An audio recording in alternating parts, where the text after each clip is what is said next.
আসসালামু আলাইকুম প্রিয় বন্ধুরা।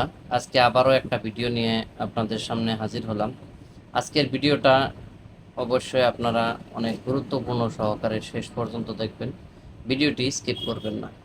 তো আজকের ভিডিওটা মূলত যে বিষয় নিয়ে, আমি সে বিষয়টা আমি এই যে আপনাদেরকে এখানে দেখাইতেছি। তো সর্বপ্রথম আমি আমার ইউটিউব চ্যানেলটা অন করে নিচ্ছি। তো অন করার পর আমি আপনাদেরকে সবাইকে দেখাইতেছি, ঠিক আছে? তো দেখুন এখানে আমার মানে ইউটিউব চ্যানেলটা হয়েছে, ওপেন করা হয়ে গেছে। তারপর এখানে থেকে আমি কমিউনিটিতে মানে ক্লিক করব। কমিউনিটিতে ক্লিক করার পর এখানে দেখুন আমাকে একজন ভাই আমাকে বলছে, যদি একটি আরটিও বা অ্যান্ড স্টেট মধ্যে থাকে তো কত টাকা মধ্যে নাম ট্রান্সফার করা হবে, প্লিজ জানাবেন। তো এটা তো অবশ্যই সে বিষয় নিয়ে যার যার আরডিওতে যখন যত টাকা হয় ফিস কাটে সেই হিসাবেই করতে হবে। এটা তো আমার জানা নাই, হয়তো আপনি কোথা থেকে বলছেন আমি জানি না।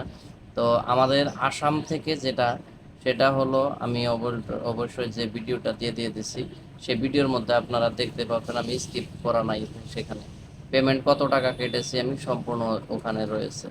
তো আমি যার থেকে গাড়ি কিনেছি সে আর ফোন তুলছে না। আচ্ছা, এখানে সেই কমেন্টটা পেয়ে গেছি। দেখুন এখানে বলছে, দাদা আসসালামু আলাইকুম, আমি যার থেকে গাড়ি কিনেছি সে আর ফোন তুলছে না, নিজের নামে কিভাবে করব দয়া করে বলুন, গাড়িটার নাম ট্রান্সফার করতে চাই। আচ্ছা, পলিউশন হচ্ছে না। তো যাই হোক দাদা ভাই, আপনার এই কমেন্টের জন্য অনেক অনেক ধন্যবাদ। এবং আমি এই কমেন্টের জরিয়তে যেটা আপনার সঠিক তথ্যটা আমি আপনাদেরকে দিতেছি। দেখুন, এটা আপনার নিজের নামে যখন তুলতে চাবেন, এই গাড়িটার প্রথমত ইন্স্যুরেন্স কমপ্লিট করতে হবে, দ্বিতীয়ত আপনার পলিউশনটা কমপ্লিট করতে হবে, তৃতীয় নম্বর আপনার যা কিছু ফাইন টাইন আছে, যদি কোনো ফাইন থেকে থাকে সে ফাইন আপনি ক্লিয়ার করতে হবে। তো সব কিছু ক্লিয়ার করার পর যখন আপডেট হয়ে যাবে তখন আপনি সেই মানে গাড়ির কাগজটি অনলাইন করবেন মোবাইল নাম্বার আপডেট দিয়ে।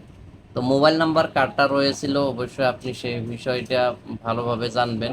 বা হয়তো যদি আপনি করতে চান, মোবাইল নাম্বার আধার কার্ড অথেন্টিকেট করার সময় যদি আপনার সেই আধার কার্ড থাকে তাহলে তো মোবাইল নাম্বার হয়তো ফোন রিসিভ করে না, যেহেতু যার জন্য আপনি এখন আপনার মানে মোবাইল নাম্বার দিয়ে একটা করবেন। করার পরে যেগুলো মানে সহি করতে হবে, যেগুলো ফর্ম বের হয়ে আসবে, 29 নম্বর ফর্ম, 30 নম্বর ফর্ম, তারপর যদি গাড়িটা কিস্তিতে থাকে তো তাহলে 35 নম্বর ফর্ম, তারপর আপনার গাড়ির আরসি এবং পলিউশন ইন্স্যুরেন্স সব কিছু একসাথে গেঁথে আপনি পিন মারে নেবেন।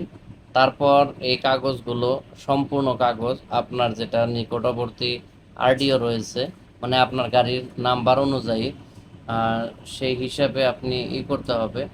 তো সেই জায়গায় যেয়ে আপনি আরটিওতে গিয়ে তারপর আপনার জমা দিলেই অবশ্যই কাজটি 10-15 দিনের ভিতরে হয়ে যাবে। তো আজকের ভিডিওটি দেখে যদি আপনাদের একটুখানিও ভালো লাগে অবশ্যই লাইক করবেন, আর বন্ধুদের কাছে শেয়ার করে দিয়ে তাদেরকেও দেখার সুযোগ করে দেবেন। আজকের জন্য বিদায় নিচ্ছি, খোদা হাফিজ।